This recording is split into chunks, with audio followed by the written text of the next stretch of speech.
Hola! Hi, everybody. Thank you for stopping in.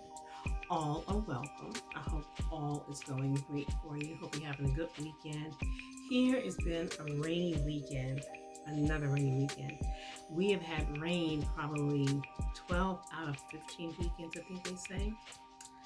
But anyway, it gives me time to stay inside and be productive and do things like this. So drop me a line. Let me know what's going on in your life, what's going on in your weekend, if you have any summer plans, anything that's ever on your mind. So we're going to pick up where Junie is about to have surgery.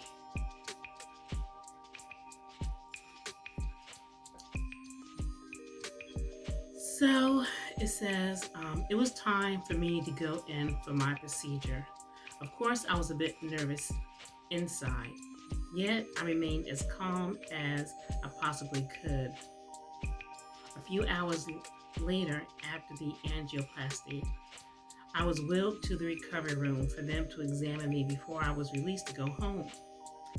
As I was wheeled past the waiting area where I left my family, they all were sitting there waiting.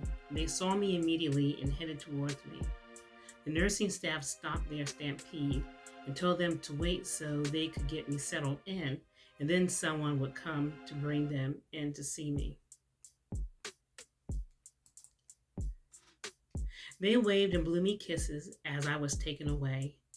A short while later, they were brought in the room. As soon as my son saw I was okay, he left to go take care of some business. About an hour later, the nurse asked me how I was feeling. I told her pretty good, but I felt a slight pain in my chest as I kept telling each of them the same thing as they asked me. They decided to do a test to maybe see if why I was having discomfort. After bringing me back to my recovery room, another nurse asked me if I was still feeling any pain or discomfort. I told her yes, and then she wanted me to rate the pain from 1 to 10. Of course, 10 being the highest level of pain, and 1 being the lowest. I told her I'd rate it about a 5 to 7. The nurses kept saying there was nothing wrong according to the results, saying I was suffering from anxiety, for me to try to relax and to imagine I was at a beautiful, peaceful place, somewhere I like to go for relaxation. So I imagined Bermuda. That was one of my favorite places. Meanwhile, my blood pressure hadn't stabilized since my surgery. Now, my pressure had dropped low. The blood pressure was fluctuating too much. My sister, wife, and mother insisted there had to be something wrong because I was a calm person, never anxious by nature. Finally, my surgeon came in to check on me. He and I had discussed our love of Corvettes when my sister re-entered the room. I was telling my sister about our conversation and how many Corvettes he had. He wanted he and I to get together when I was back on my feet. So the doctor and I were looking to get together about 2 weeks from today. He'd be seeing me before 2 weeks. He'd be doing my checkups. But we'd set a time to talk and look at Corvettes.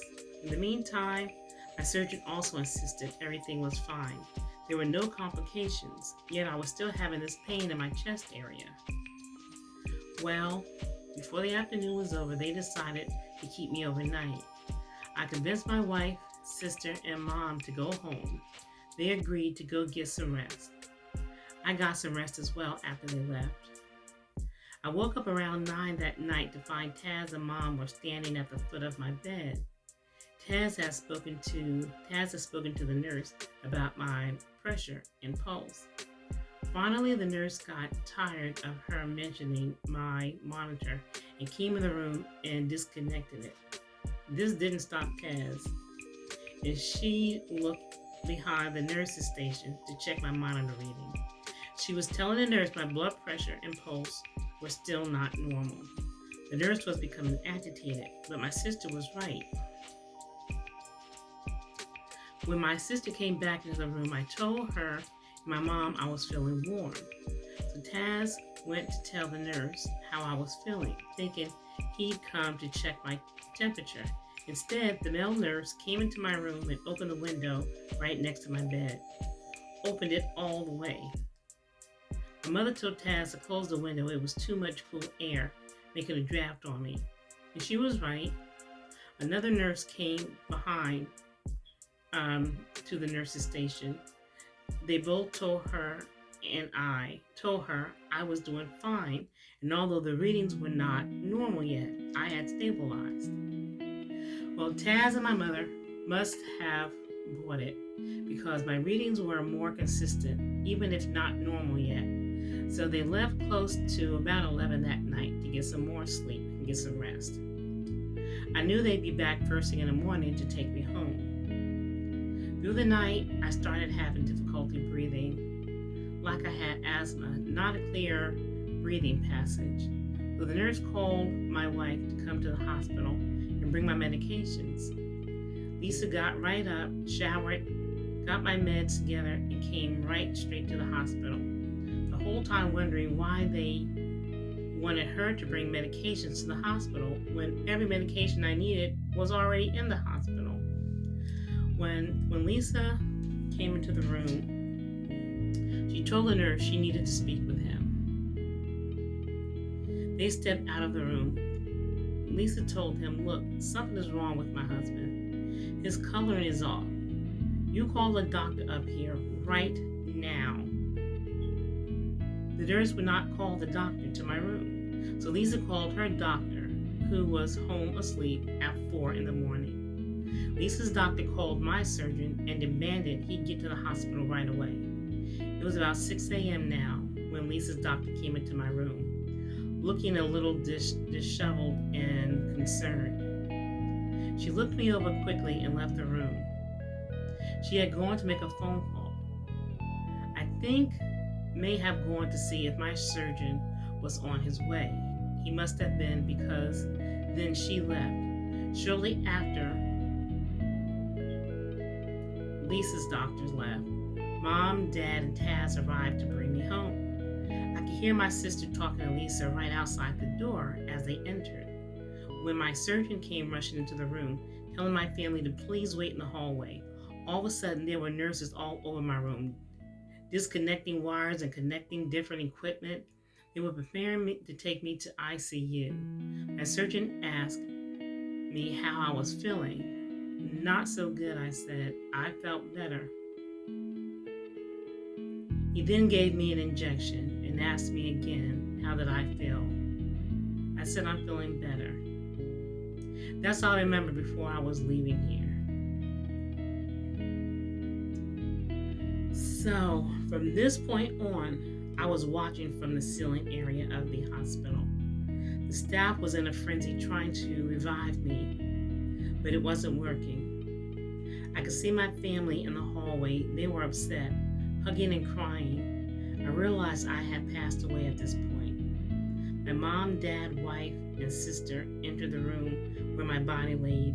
My body was still warm as they touched me, caressed me, and kissed me, crying. The look on my face wasn't one of confusion or anger, nor distress. It looked like I was sleeping. I had told my mother before my surgery that if God took me, I was ready because He had another job for me.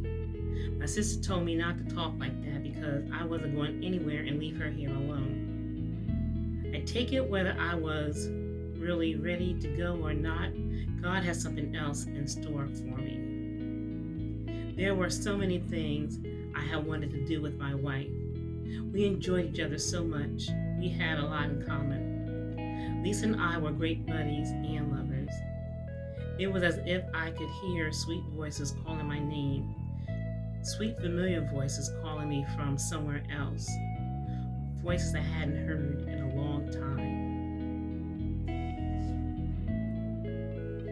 So now Junie has gone.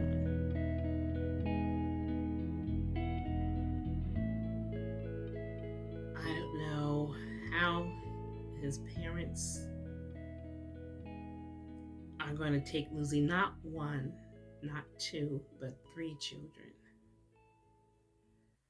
But all you can do is put your hand in God's hand, keep the faith.